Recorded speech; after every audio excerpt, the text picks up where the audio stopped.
Nagbalin na isang sangayan ti kapadasan diti deboto ken bisita iti Lenten season iti syudad ti Lawag, bayat ti panang sursurda kaditi stations of the cross. Imbes ngamin ang nagnagdada tapnon danunen diti stasyon, na ipayanda ti free kalesa ride nga isu ti nagluganan da tapnon danunen diti stasyon. Ti kalesa ride ket libre adjaya ti city government of Lawag kas tulong kaditi kutsero kang runaan nan itabo mas basiten ti bilang da. Makunamay sa daytoy awagas ti panangipakita ti panagbalin a religyoso diti Lawagenyos ken kastapay ti panagkaykaysa iti baet diti daldalanan na panubok. May sa ti pamilya ni Manang Yvonne kaditi naglugan. Nagapuda pa ijay Novaliches, Quezon City tapno umay damang ipaay ti libre nga agas ken konsultasyon nga isumeten ti bilang da panatada. Nasdaaw da nga adda tinapintas nga ijay-jaya ti syudad para kaditi bisita. Na-curious lang po ako. Sabi ko, ano po meron dyan?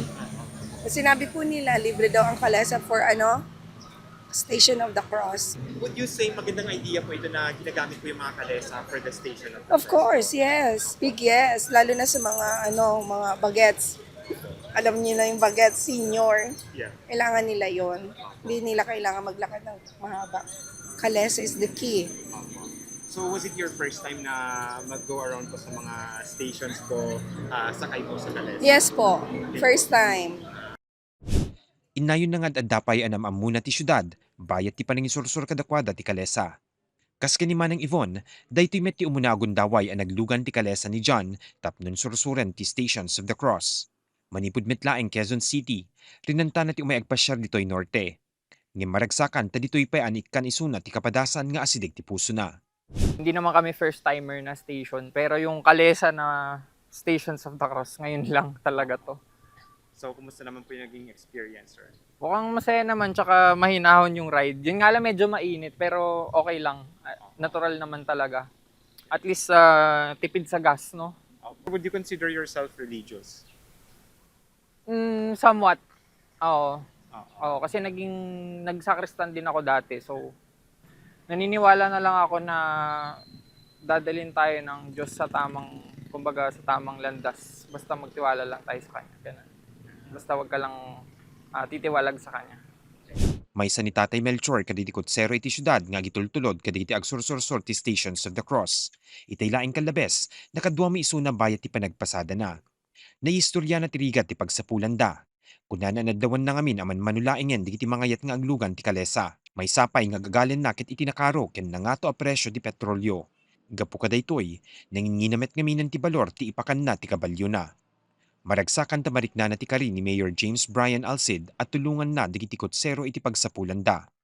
Takla tulong kada kami nga kutsero dito yung asera ta. Dito kinarigat ti mapasadaan ket na panunot da nga kasti ti pinang paduras dati kalesa. So nga dakkalone ti yaman mi ti city government kada ti nga programa sir. So kasalot set up na dati tayo. So after mo nga may tulnog isudan, nalpas na ka di Giant for the whole day?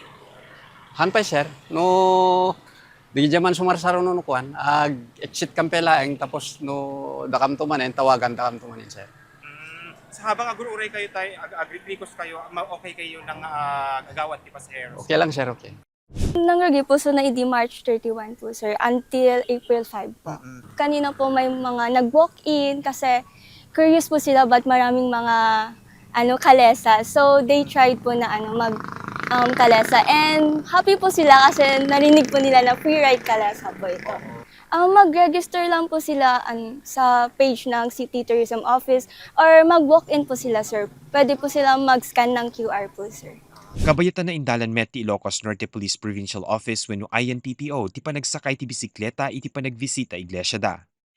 Ginundawayan da pay daytoyen tapno da marikna ti umili ken turista ti presensya diti otoridad itaan naka-heightened alert da bayat ti Lenten ken summer season. Mark Magdirila, Balitang Solid North.